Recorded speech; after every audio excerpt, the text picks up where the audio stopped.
Hello, and welcome to We Can Work It Out, the podcast that explores the history, present, and future of workers' rights. I'm your host, Dr. Jonathan Lord. In each episode, we will be delving into the stories, struggles, and successes that have shaped working lives. From friendly societies to people management, we welcome academics, activists, trade unionists, policymakers, writers, and workers themselves to help us understand what fair work really means in a changing world. This episode's guest is Jonathan Schneer, Professor Emeritus of Modern British History at the Georgia Institute of Technology and a leading historian of 20th century Britain, with particular expertise in labour history, political culture, and imperial Britain. His work has explored the intersections of class, politics, and identity, often focusing on moments of crisis and transformation in British society. He's the author of several widely acclaimed books, including London 1900, The Imperial Metropolis, and Ministers at War, Winston Churchill and his War Cabinet, both of which have been praised for their depth of research and narrative clarity. His new book, 9 Days in May, The General Strike of 1926, offers a detailed and compelling account of one of the most significant episodes in British labour history, bringing together political decision-making, grassroots mobilisation, and the lived experience of those involved. His scholarship is known for combining rigorous historical analysis with an accessible and engaging style, making complex political and social developments intelligible to both academic and wider audiences. Today's episode takes us back to one of the most dramatic and contested moments in British labour history, the General Strike of May 1926, a 9-day confrontation that brought the country to a standstill and continues to shape how we think about power, solidarity, and the limits of collective action. Professor Jonathan Schneer, welcome to We Can Work It Out. Thank you, and I'm happy to be with you. Well, it's great to have you on the podcast. Can you just tell us more about yourself and how you became a leading historian? I can try. I thought about this a little bit. The fact is that history is about people, and I'm interested in people, always have been. I discovered when I was at university that I enjoyed studying history because it was about people and about how, precisely you were saying in your introduction, how they basically cope with circumstances and their successes and their failures and their struggles. So I enjoyed studying it. My favorite professor taught modern British history.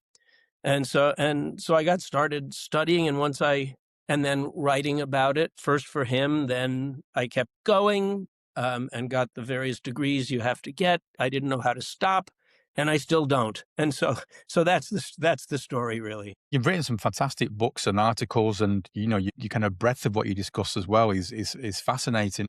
But today we're looking at the General Strike, which is, was 100 years ago this month.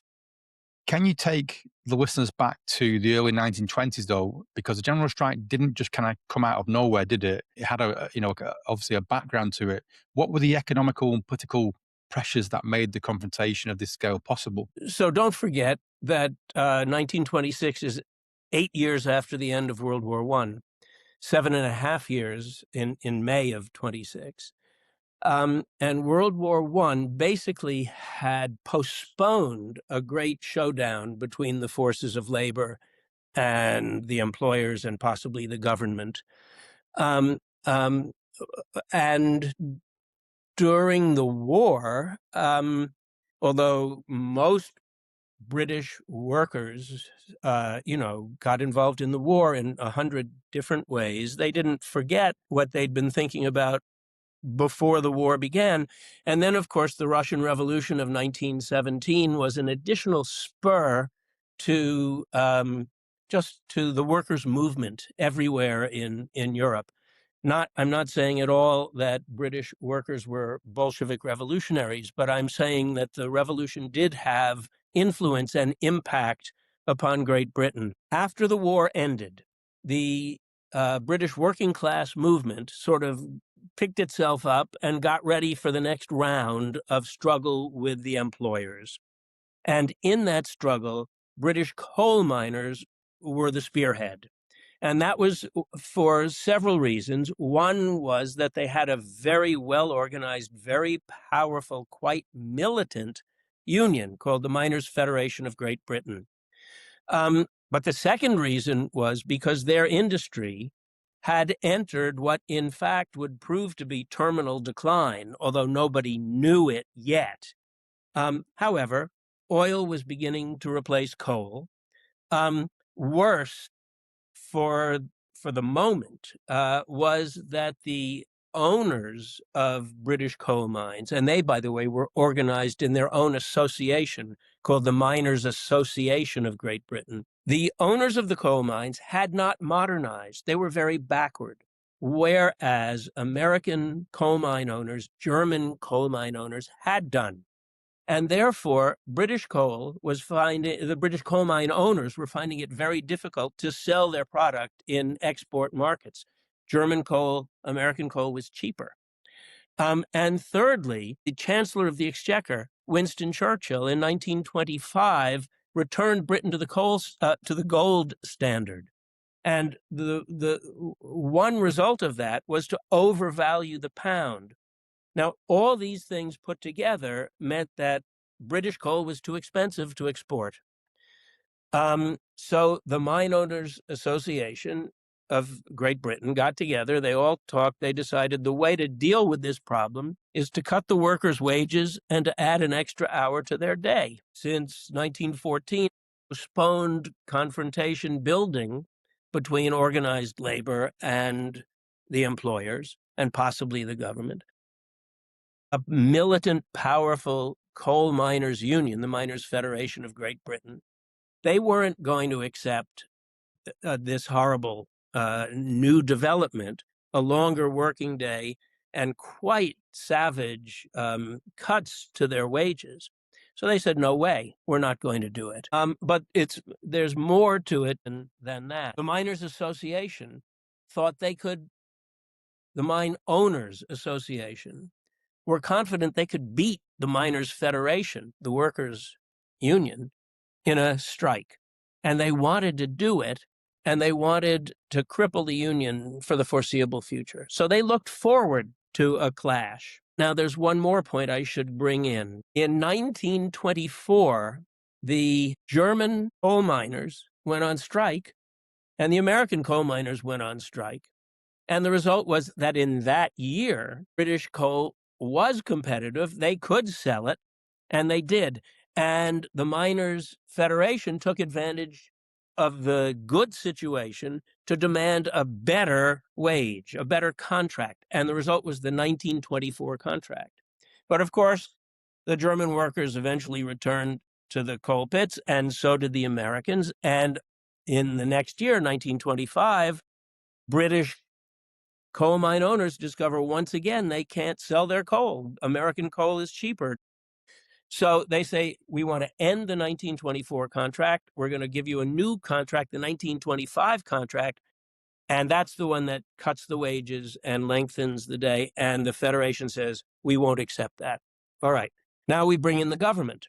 The British government was a conservative one. The prime minister was named Stanley Baldwin. And I wouldn't say that the government wanted a strike, a coal miners' strike, but they knew that if the coal miners struck, probably the coal miners would ask for help from the TUC. And therefore, it couldn't be limited just to a miners' strike. It would become a general strike. And they weren't positive that they could win a general strike in 1925. They thought they probably could. But what they decided to do very, very smartly from their side of the equation was to say, we will make up the difference between the 1924 contract and the 1925 contract for 9 months.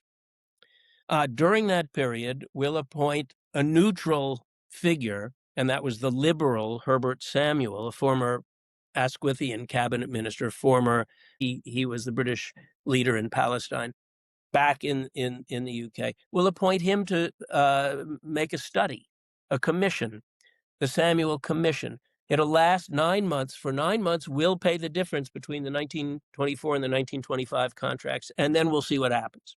And during those 9 months, they got ready for a general strike. They got completely prepared. They figured out how they would enlist blackleg labor, whom they would call volunteers. They figured out how they would recruit specials to the police force. They figured out where they would deploy the Army, the Navy. They even used the Air Force, for example, to deliver the mail and to drop bundles of newspapers that supported themselves during the strike. They got completely ready for a general strike. Meanwhile, the miners didn't, and the TUC didn't. And that's because a number of reasons, but what had brought Baldwin to say, stop, we'll pay for 9 months, was the threat of a general strike. And they thought that's their great weapon. All you have to do is threaten it. You don't have to actually do one. They were mistaken big time about that. That was a bluff, and Baldwin would call it. And meanwhile, the Miners Association wanted him to call it because they wanted to smash the miners' union. All right, so the 9 months pass, and the TUC does not prepare. Now, there were other reasons for not preparing, aside from the fact that they just wanted to bluff. The other reasons why the TUC did not prepare: one, they thought if they were preparing, the government would know, and they would think that was a very provocative act and could help precipitate a general strike. So that was one reason.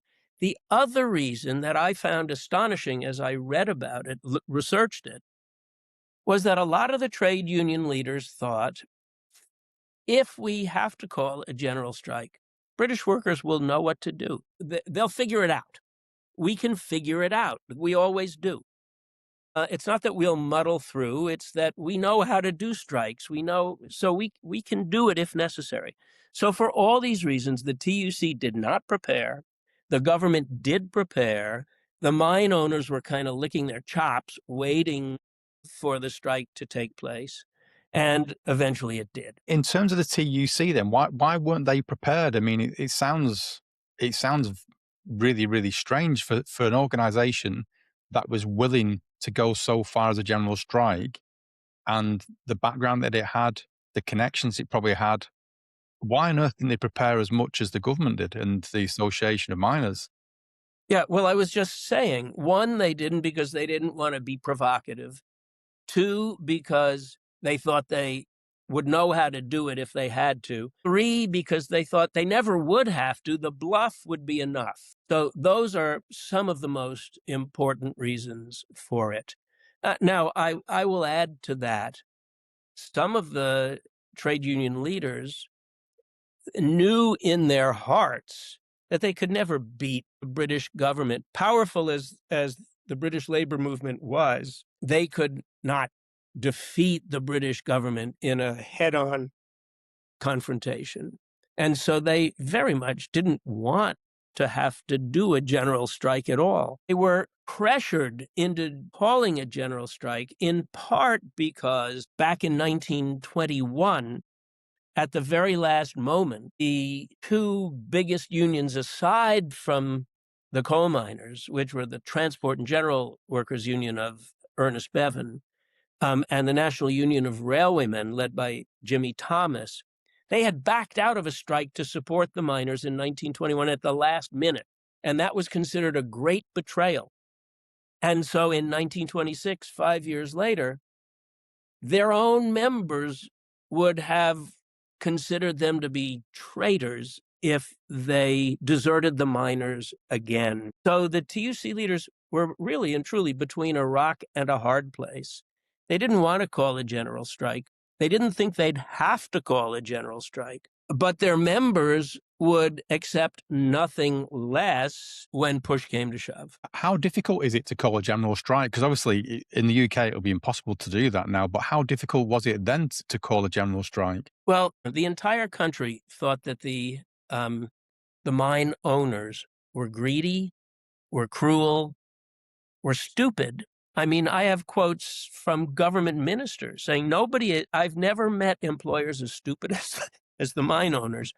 The fact that practically everybody thought that the miners' union was on the right side of the issue made it easier to call a general strike. That's number one. Very few sympathized with the owners, but that becomes irrelevant once a general strike is called, as I can explain in a bit. Now, the fact is, when it came time to call the strike, the owners just wouldn't budge. There were negotiations for about 6 weeks between the time when the Samuel report was issued and when the general strike began. And during those 6 weeks, there were constant negotiations between the Miners Federation and the Mine Owners Association. And the Samuel report was supposed to provide a basis for discussion. But what the miners quickly understood was that the owners didn't give a fig for what Samuel recommended. And Samuel was basically sympathetic to the miners, although he did say that that wage cuts are inevitable, that there's no way that coal can be produced economically at the wages currently paid. After modernization, the wages can go up. But the owners just wouldn't budge an inch. Who were the owners then? Were they just private companies? Were they private individuals? Did the government have any stakeholder in these companies? No. Well, interestingly enough, Stanley Baldwin's family owned coal mines. I mean, many of the cabinet ministers of the conservative government were at least associated by family connections with big employers of labor. But no, the Mine Owners Association is composed of elected representatives of the owners of the coal mines. And they're divided geographically in certain ways. And as bad luck for the miners would have it, the president and vice president, or whatever the titles were, the two top men of the Mine Owners Association, were absolutely intransigent and determined just to stick it to their employees. So there was no give, no budging at all. And what this meant, everybody could see that. And even Jimmy Thomas, who was as moderate as a trade union leader could be, said no self-respecting trade unionist could ever accept the terms that the owners are putting forward. So that made it easier to call a general strike. And when the meeting took place, where all the trade unions leaders attended and voted, it was nearly unanimous to go out on strike. Some of the power workers did not go on strike, but most of them did. But there were, like, honest to goodness, half a dozen unions out of hundreds that refused to support the strike. Everybody else did. In terms of just kind of rounding off the discussion about a general strike, then what determines it to be a general strike? Is it just a couple of industries that kind of latch on to the strike in the coal mine industry, or does it have to be across a certain number of industries and sectors? What actually defines a general strike then? Yeah, this is actually a crucial question, and I hope we'll come back. You'll ask me about it again towards the end. A national general strike is everybody. I mean, the TUC called out, I don't have the lists in front of me, but all transport workers, the NUR, all the engineers, the dockers are all out. The buses aren't running, the trains aren't running. Most of heavy industry just shuts down completely. And of course, all the coal miners are out as well. One of the stupid mistakes that they made, and we can come back to this, but they went on strike in May as weather was warming up and people needed less coal. That was a mistake, I think, on their part. But everybody came out. The strike was unbelievably, it was 100% effective. The solidarity was just astonishing, and they shut down the country. What were the numbers involved? Because when I looked into it, and and read different commentaries on it, it ranges from 1.7 million to 3 million people who went out on strike. What do you think is the accurate figure? The reason for that discrepancy is that the 1.7 doesn't include the miners, I think. Okay. So in 1925, there were nearly 1 million members of the Miners' Federation of Great Britain. However, because they weren't selling any coal in 1925, or not enough, 250,000 miners were unemployed. And therefore, there were 750,000 working miners, employed miners, not all of them, working at the coalface underground, but employed by the industry in one way or another, who came out on strike. So that's 750,000. And then there was something less than 2 million belonging to trade unions that supported the strike. And that's how you get the discrepancy between 1.7 and 3. I think 3 million is probably a bit of an exaggeration. Certainly between 2.5 and 2.8. So that's my best estimate. You touched on the internal divisions within both the coal mining industry in terms of the workers, but also outside of that in other industries as well. Can you just tell us a bit more about those divisions? First of all, outside of the coal mining industry, but then going into what the divisions were actually inside the coal mining industry in terms of the workers. So the general strike is really a mass sympathy strike. So it should be understood 100 years later as an astonishing demonstration of solidarity and selflessness, generosity on the part of the 1.7 million workers who were not coal miners, who struck because they wanted to support men they had never met, but who were faced with absolutely savage cuts to their livelihoods, and men who everybody also knew were engaged in the most dangerous and backbreaking toil imaginable. So with regard to divisions, at first, there are very few divisions among the workers who came out in support of the strike. Now, a couple of things. First of all, as the strike continued for 9 days, men began, and women, but mainly men, by far mainly men, began getting cold feet. Would they get their jobs back when they returned? Would they be blacklisted? Could they afford to continue living on strike pay? Maybe a mortgage is due or something, and all of a sudden so some men did begin to trickle back. But the TUC intelligence reports, as they were called, the TUC were sending people out all over the country trying to gauge, in fact, the mood. Basically, the strike remained solid for 9 days. So there were not significant divisions among the people on sympathy strike for the miners for the 9 days. There were people trickling back. That's true. But I don't think you would say that was what was going to end the strike. There were divisions among the leaders of the unions, and I can talk about those.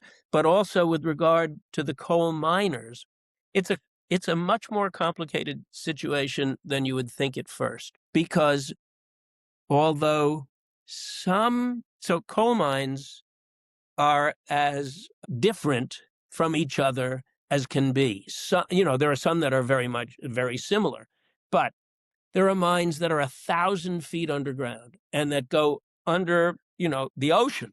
There are mines that are 20 feet underground and are very short.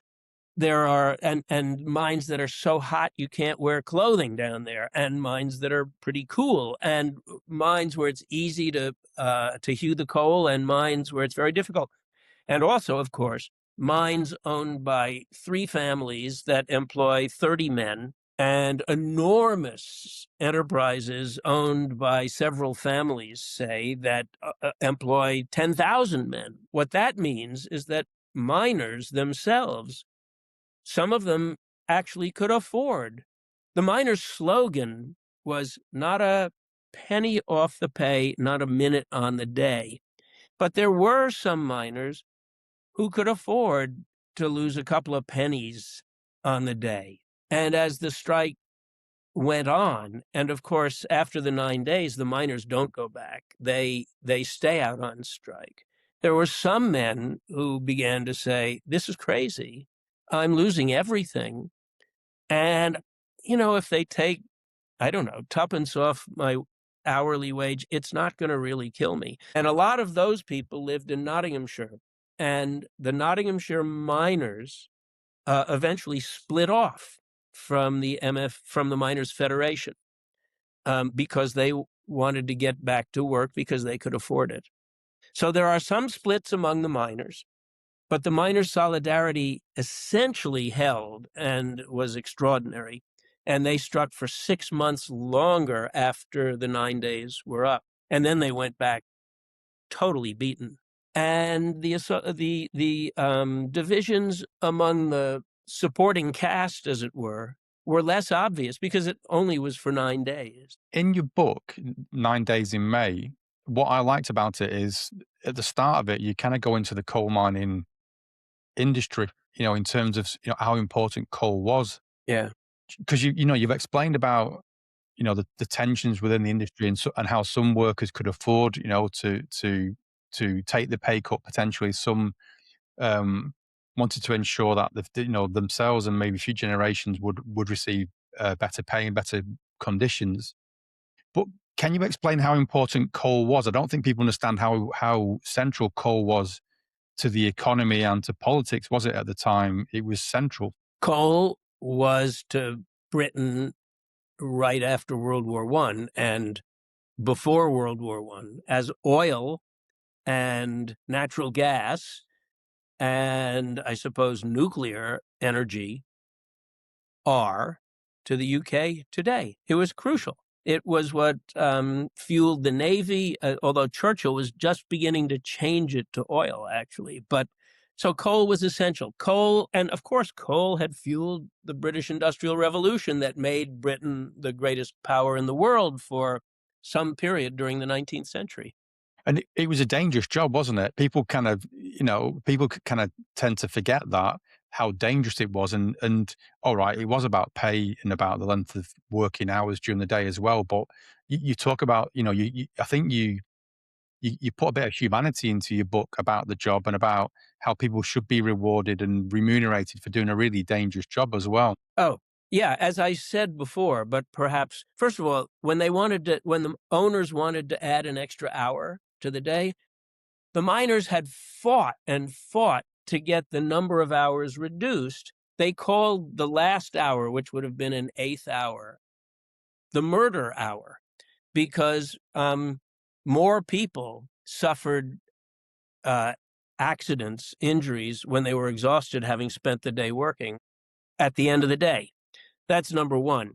But absolutely, the three leaders, the general secretary, I don't remember all the titles, but they're the three greatest miners' leaders. One of them, his father had been killed. His father was a miner, and was killed in a mining accident. And this man was orphaned. His name, Herbert Smith. Second great miners' leader, A.J. Cook. The first day he went down the mine, someone next to him was killed in an accident. And the third, the treasurer of the Miners Federation, his father had perished in a mining accident. I have statistics in the book that they're just hair raising. It was backbreaking labor, and it was incredibly dangerous. And the number of minor accidents was, enormous. The number of major accidents was enormous, and the number of deaths was, relatively speaking, enormous. I don't know whether you know or not, but there's a museum in the National Mine Working Museum of England, I think it's called. It's in Wakefield in Yorkshire. They've been on strike for about 170 odd days, I think. They've come close. I think they've agreed a settlement now. But I went to go and interview some of the strikers there, and a lot of them were ex-miners from the 1970s and 80s. And even though it's a museum, it's a working mine. And they were explaining that they had to operate it like a mine, and it was still dangerous. They still had to do all the inspections. It went 140 meters down below, so they had to have all the health and safety with it. And they talked about how dangerous it still was, even though it was a museum. They still operated the mine, and I was shocked really about how dangerous it was when they told me some of the stories from that era. And that's with what I would call modern equipment and modern, probably better health and safety regulations as I'm well. sure. I shudder to think what it'd be like working down a mine in the early 1900s. I'm with you on that. And that's why there were no blacklegs. Mm. Nobody was willing to go down there and volunteer to do what the miners did. Can we move on to the 9 days then? Because obviously this is central to your book, and it's a really good angle that you've picked because of you focus on these 9 days, and it's a great analysis about what happened. Can you kind of start off by encapsulating what those 9 days were like? How would you define it? Well, I think you asked about sort of the atmosphere. I think that's what you're asking about now. Yeah, I would say that on the side of the men who came out on strike in sympathy with the miners and the miners themselves who were on strike, they were just gobsmacked by how successful the strike was. So there was a sense of exaltation. They felt like they just couldn't believe it. I mean, the photographs showing the men, thousands of men at some kind of a demonstration, smiling, I mean, cheerful, cheering, because they are just astonished at how successful the thing is. A.J. Cook said everybody came out from Land's End to John O'Groats. So exaltation. And then there's another part of it, which is that they're all thinking, none of them are thinking about the Russian Revolution. They're thinking about 1914 and going to war and how, what was it, Rupert Brooke, into cleanness leaping, he wrote. They're doing in 1926 what their older brothers had done in 1914, or their fathers. They are demonstrating their belief in the certain values that they associate with the British character that are worth defending and promoting. So that's on the side of the strikers. But pardon the word, but the striking thing about the opponents of the strike is that they felt the same way. They hadn't necessarily voted for Baldwin's government, but they believed Baldwin when he said, what's at stake here is whether the democratically elected government rules Britain or whether the TUC does. Who rules Britain? You know that phrase. yeah, And they all said, just as in 1914, everybody who volunteered in 1914, they hadn't necessarily voted for Asquith's liberals. That didn't matter. And in 1926, it didn't matter whether you had voted for Baldwin's conservatives. You were supporting an institution in which you believed. That had been democratically elected and that was being challenged by the strikers. So on both sides, a kind of a sense of self-righteousness, but also, and they were unbelievably successful too. I think hundreds of thousands volunteered to break the strike, to do the work that the men on strike weren't doing. And tens of thousands volunteered to serve as special police in order, essentially, to break the strike. But they didn't think of themselves as strike breakers. They thought of themselves as defenders of the British way of life. So both sides have a sense of exaltation, of solidarity, of generosity, of self-abnegation. So it's an astonishing 9 days. Now, back up. I don't want to sound too starry-eyed about this. For sure, there were unemployed men, say, who were delighted when they could go out and get paid doing work that the strikers weren't doing, right? And there were plenty of folks who just sort of detested the working class and were glad to bash them. But even so, I think the overriding sense I have of the atmosphere is this sense of solidarity, no matter which side you chose, and generosity, no matter which side you chose, and self-sacrifice, no matter which side you chose. What was the role of the media at the time? Because in your book, you talk about, I think you said some of the media was banned by the government or is restricted. No. Was that the Yeah, case no. or not? The TUC made a mistake.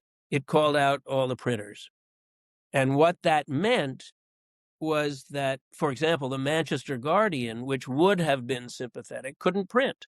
But also, of course, the Daily Mail couldn't print, and the Telegraph couldn't print, and the Sunday Times couldn't print. So the role of the media, the some of the newspapers figured out ways to get out small editions. Sometimes they were printed on the continent and flown over and distributed, sold. But the government decided to get out its message, it needed its own newspaper. And so that was called the British Gazette, and they put Winston Churchill in charge of it. And Winston Churchill devoted the same kind of energy and ferocious determination to beating the strike through the British Gazette that he devoted in 1940. I have read, I don't know that it's true, but it could be true, that Baldwin and others basically wanted to get Churchill out of the way because he was too ferocious. He was too intent on mobilizing the army to shoot down the strikers. So they put him in charge of the newspaper. And I read the master of University College, Oxford, kept a diary during the strike, and he wrote that he had been told that Churchill was sort of striding up and down in his room, wherever it was, sort of reciting the leaders, the editorials, and demanding that some of his subordinates come in and listen to him recite them. So they pushed Churchill off to one side, but the British Gazette was a very, very well-crafted piece of propaganda that came out every day supporting the government. And then the TUC said, what are we going to do? They've got the British Gazette. We've called all our workers out on strike. So, in fact, the printers, the compositors, and so on, who worked on the Daily Herald, which was the Labor Party newspaper, don't forget they're all on strike. So they agreed to come back to work for free, not getting paid. And they put out something called the British Worker.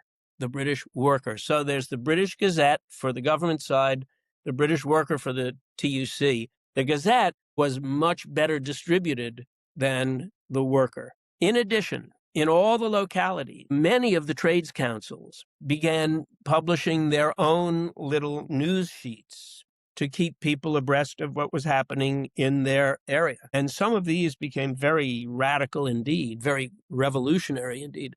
And the folks with the British Worker, the TUC newspaper, were constantly trying to get these local papers either to just publish whatever, just to repeat whatever the British Worker was saying, or at any rate to tone down what they were saying. So there's a constant kind of tension there.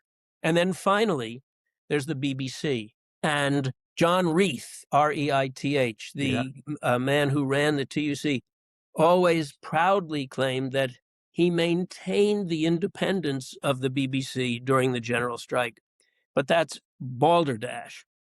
What in fact he did was do whatever the government wanted him to do, have anybody on the government wanted him to have on, and not let on whoever the government didn't want him to have on in order to maintain its independence. You see, they didn't actually take it over, but that's because he was a lapdog. So, for example, the Archbishop of Canterbury issued an appeal for the government to preside over negotiations between the two sides, bring them back together, and to maintain the 1925 contract in the meantime. And Reith wouldn't let the Archbishop speak on the BBC.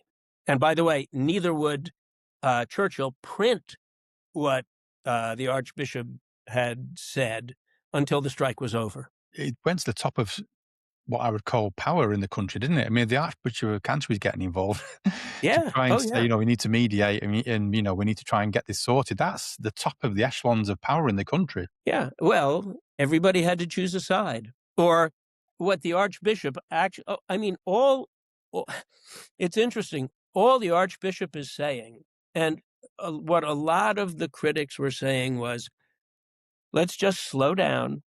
We can keep paying, it's expensive, but the government should keep paying the difference between the 1924 and the 1925 contract while negotiations continue.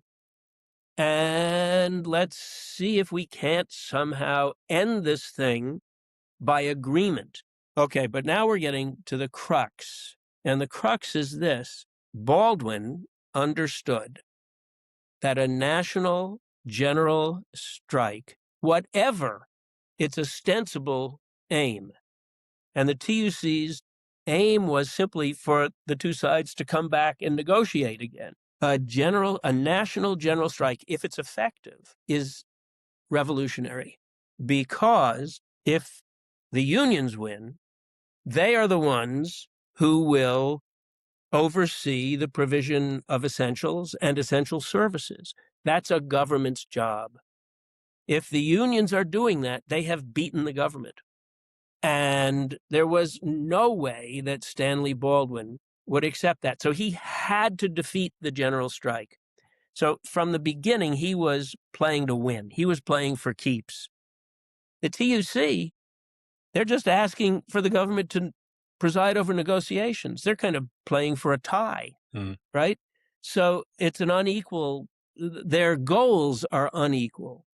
And also, as the TUC began to recognize that, in fact, this thing could lead to revolutionary changes, they backed off, because they wanted to defeat Baldwin's government as the result of a general election, Labor winning a general election. They didn't want to overthrow it by substituting themselves as an alternative government. At the end of the 9 days then, what happened? What changed? What was there a tipping point for the TUC? What was it? What was the point where they thought, okay, we can no longer continue with a general strike? Okay, so first of all, they began to fear the revolutionary implications of their own actions, not theirs personally, but of their members, because they'd opened up a Pandora's box, and out were coming all of a sudden, men on strike, women supporting the men on strike, and others were remembering, Cromwell's republic. We want a republic. We don't want a monarchy anymore. Or they're talking about, socialism now.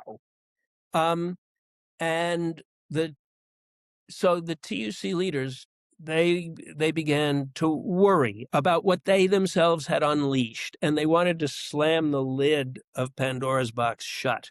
That's number one. So that's one reason to end the strike. Second reason is they didn't think they could win in the long run. The British government was more powerful than the labor movement. It really was. It had the army, it had the navy, it had hundreds of thousands supporting it. Probably more people supported the government than supported the strike. And as that realization began creeping in among the strikers themselves, the men on strike themselves, some of them began returning to work. And, what they wanted to do, so there's that. Then there's Herbert Samuel, the man who had led the commission of inquiry into the mining industry before the strike began. He went off to San Viglio, Italy, to write about philosophy. But he's watching what's going on in England, and he thinks, well, the man who wrote the commission to avert the inquiry to avert a strike is the man who could come back to England and end the strike. So he came back to England and he met with the leaders of the TUC, not with the miners' leaders until the penultimate moment, but with the leaders of the TUC and with the government and with the Mine Owners Association.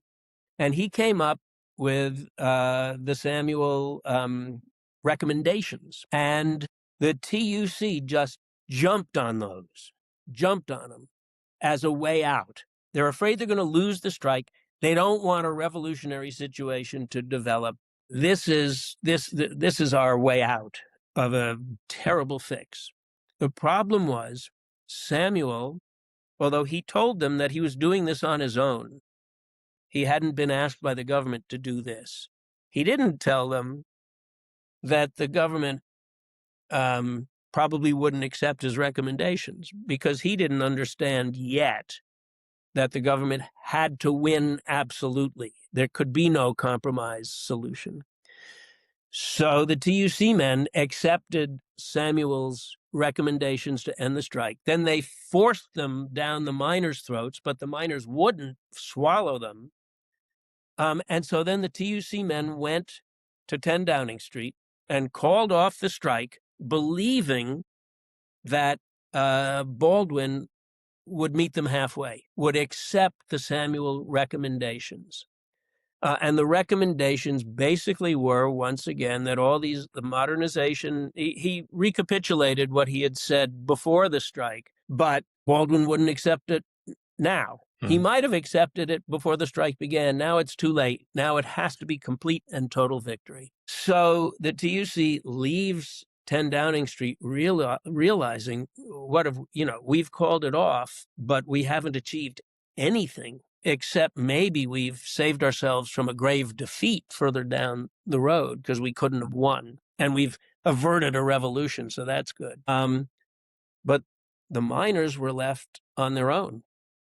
And they continued to strike for 6 months, and then they went down to complete and utter defeat. Do you think if the TUC, if they were allowed to do it now, a general strike, do you think they would be better set up for it in terms of media, in terms of organisation, in terms of having the temerity to kind of think, yeah, it could cause really big social divisions? So I want to be very clear. I'm a historian. I look at what happened 100 years ago. I am never going to make any suggestions about what the TUC should do today. No way. But I would say one thing, which is don't strike when your opponent is ready for you to strike. Yeah. Strike when it suits yourself. That's as far as I'll go on that question. Yeah, that's the art of war. Yeah. Okay. Well, that kind of rounds the discussion up around your book, which is fantastic, and we'll put a link into our listeners to go away and be able to access that. It's a fascinating book. It humanizes the work of what people in the coal industry were doing. It also looks at the kind of knock-on effect of these things, because people just think, it just affects people who work directly in the coal industry, but actually it affects, industries that serve the industry as well. So it's a really good humanization of what the industry looked like and what people went through in that industry. So we'll put a link in for our listeners for that. What we do at the end of the podcast for each guest, we ask them a couple of questions, which is, what are you working on next? So I've just finished another book with a friend of mine who's a historian named James Cronin. And it is a book about the critics of Thatcherism in the UK and of Reaganism in the United States. So, from 1979 up until Brexit, basically. And it's now out to readers for Yale University Press, and I expect that book will come out maybe in 2027. Okay. And I have no idea what I'll do after that. And I'm getting old, so I'm not sure that I'm going to keep writing books. It sounds interesting, well, very interesting, because there were strange. Well, I wouldn't say they're strange bedfellows, were they, Thatcher and Reagan, and obviously the subsequent relationship after that, in terms of other leaders as well. They certainly became a powerful ally, didn't they, between themselves? And there was a lot of resistance from the UK perspective, anyway, against Margaret Thatcher and the Conservative government. So it's interesting to kind of, how you've analysed that as well. It's really interesting. Oh yeah, it's a great subject, and I hope we've done it justice. And I learned an enormous amount about, say, New Labour, and I learned a lot, put it that way. And I also learned, by the way, don't underestimate the U.S. resistance, I hadn't quite understood how clever some of the Democratic opponents of Reagan were and how effective they had been. Mind you, not effective enough, but so it's an interest. After you buy and read this book, buy and read the next one. Okay, we'll try and get a link for that as well and put that in. The final question that we ask everybody then is, and it's sometimes difficult, this, but can you choose one person, or we allow a group of people, or maybe an event which you believe has influenced the world of work? Who would that person or group or event be, and why? I came up with Ernest Bevin.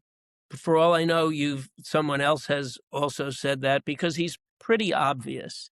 Bevin became the leader of the Transport and General Workers Union, which became an enormous, successful, powerful union that obviously affected the lives of working people in very important ways. And then, during World War II, Churchill was an anti-socialist, but he understood who was formidable and who wasn't, and he chose Bevin to be the Minister of Labor. I'm sure you know all this probably better than I do, and again, Bevin's role during World War II impacted in very important ways the lives of countless working people. So my answer is Bevin. Yeah, Bevan's a great choice, because a lot of things came in terms of supporting workers. I think a lot of them were rescinded, in the 1950s, unfortunately. But he was a great visionary, and wanted to protect people in that way. So that's a great choice. Thank you. Good. Okay, well, it's been fascinating speaking to you. I've not met you before, but hopefully we'll kind of maybe meet up at the People's History Museum during the That would be great. celebrations. Yeah, it'd be good, that, actually. Yes, we'll try and come along to that. But it's been really great speaking to you. I enjoyed your book immensely. So again, we will put some links in for that. But Professor Jonathan Schneer, thank you very much for joining us on We Can Work It Out. My pleasure.